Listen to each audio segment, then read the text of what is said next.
Welcome to Strategy Saturday. I'm Charles Carillo, and today we're going to be discussing how do you hire the right property manager for your properties.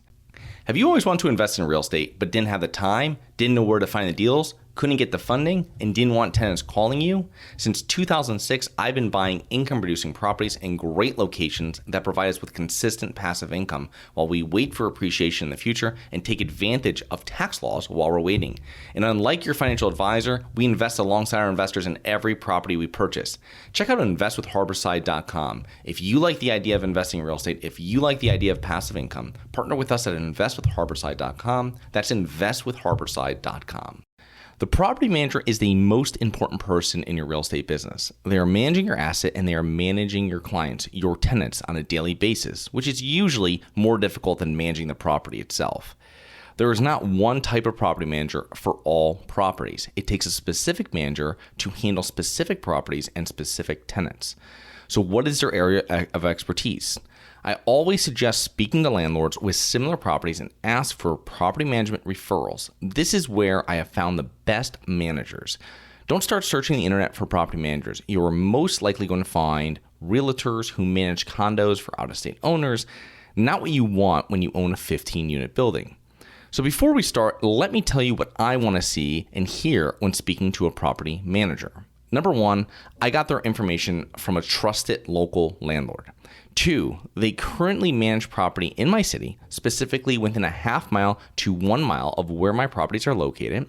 3, they have been involved in property management in that area for 10 plus years. 4, they have knowledgeable handymen on staff and have a list of trusted contractors who discount their work. I call this no yellow page pricing. And in other words, I do not need to find more reasonably priced contractors when a problem arises that requires a licensed person. For example, years back, I had a property manager that utilized a plumber that would charge $985, I remember it, for snaking out a main. And my plumber in that area would do it for like $300. And it just goes to show you, why isn't that $300 person working for her? Why does she have someone that's 3.5 times more expensive doing work? That's just crazy, and that's a red flag. 5, they have a system in place for collecting rent and a strict policy of sending out notices and beginning evictions. How aggressive are they with their collections? 6, they don't need to call me for every little thing. In the beginning, they will call you more often.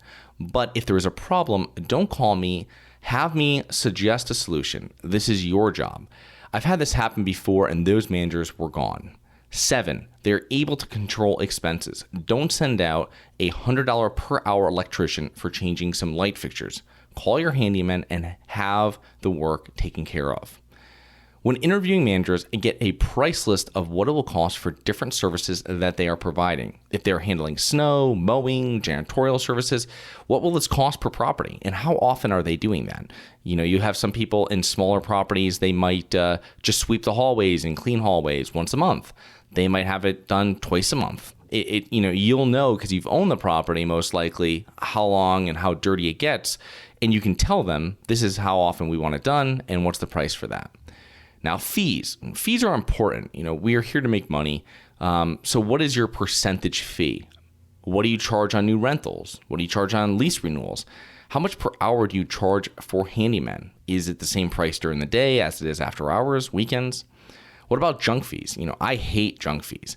I was once charged a monthly bank account fee from the manager for like $25, and it wasn't that much, but it's just a thing that for an account that had deposits in the tens of thousands of dollars. Obviously this was the manager's fee, not the bank fee, and it was never disclosed up front, what really hurts the most, because when you're doing out your numbers, even if it's a little number like that, after 5 or 10 years, that's thousands of dollars.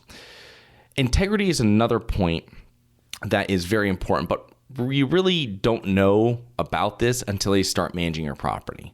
I've been selling properties that were managed before, and the manager tried to circumvent the broker who had the listing with another buyer. Not the most trustworthy people. If I wasn't selling, I would have changed them out within 60 days. The best part of the situation was that I met a manager via referral from the broker, and that broker will not be referring them anymore to any other buyers or sellers.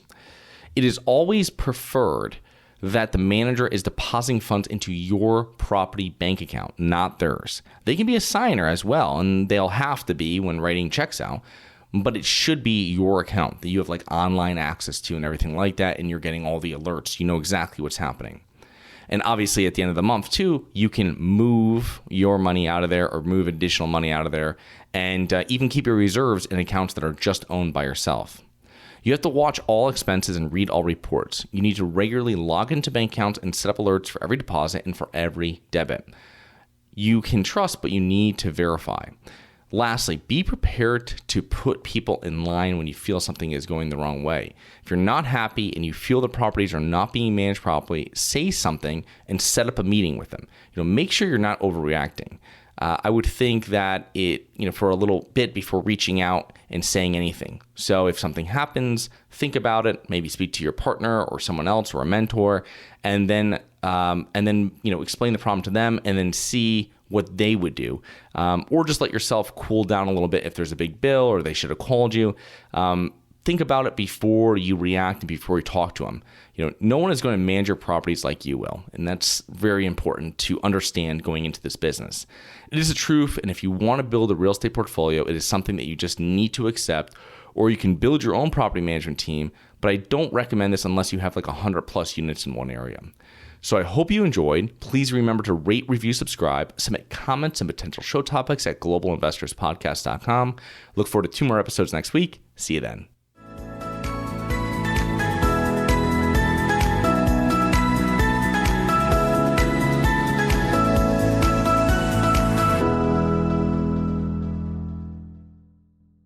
Nothing in this episode should be considered specific, personal, or professional advice. Any investment opportunities mentioned on this podcast are limited to accredited investors. Any investments will only be made with proper disclosure, subscription documentation, and are subject to all applicable laws. Please consult an appropriate tax, legal, real estate, financial, or business professional for individualized advice. Opinions of guests are their own. Information is not guaranteed. All investment strategies have the potential for profit or loss. The host is operating on behalf of Syndication Superstars, LLC exclusively.